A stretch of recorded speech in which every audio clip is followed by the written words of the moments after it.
Hello guides मु आपन को स्वागत करुँच मोर नुआ वीडियो को आसतु एवं बुलीजे माँ उग्रतारा मंदिर को।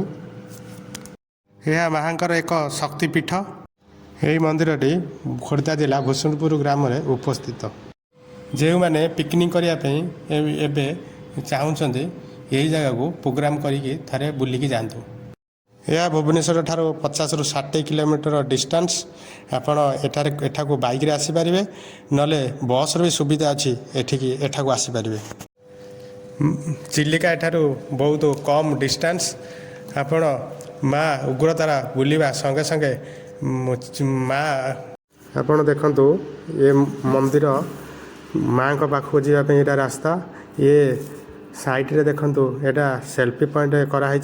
लोक मैंने भी सेल्फी नेबार सेल्फी नौचंती और गाई मैंने भी एठी भी आसिक ठिया होती और खाद्य खाइबापी एठी भी लोक मैंने सेल्फी नौचंती। आपन को दृश्य होतुव आ साइड करे देखंतु एटा राम सीता लक्ष्मण अछंती। यह बहुत सुंदर मूर्ति। यही जगहटी देखंतु प्रसाद सेवन करने यही जगहटी आ पार्श्व देखते आमर बहुत सुंदर पोखरी उपस्थित अच्छी।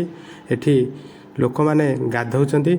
आम एकरक भिजिबल करूँ एठी बाघर होगापी ये बुकिंग करा जाए।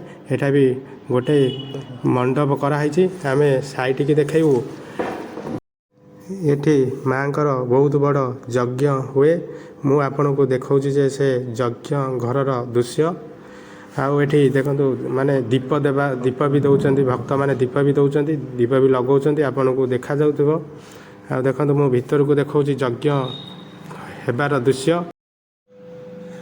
भक्त माने तांको परिवार संगे बुलिबा को आसीचंती। यह मंदिर चतुर्पार्श्व बहुत परिष्कार और परिच्छन्न अछि।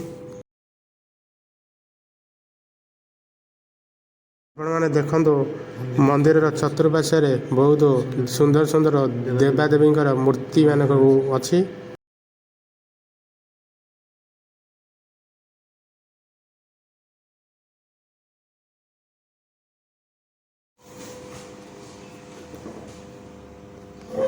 देखो मंदिर चतुर्पार्श्व केते देवादेवी सुंदर सुंदर मूर्ति।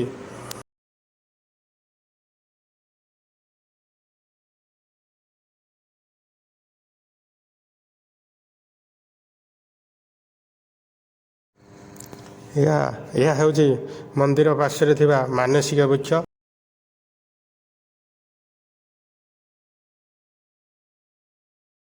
आपण को वीडियोटी भल लगे लाइक शेयर और सब्सक्राइब करेंगे। रही जय जगन्नाथ।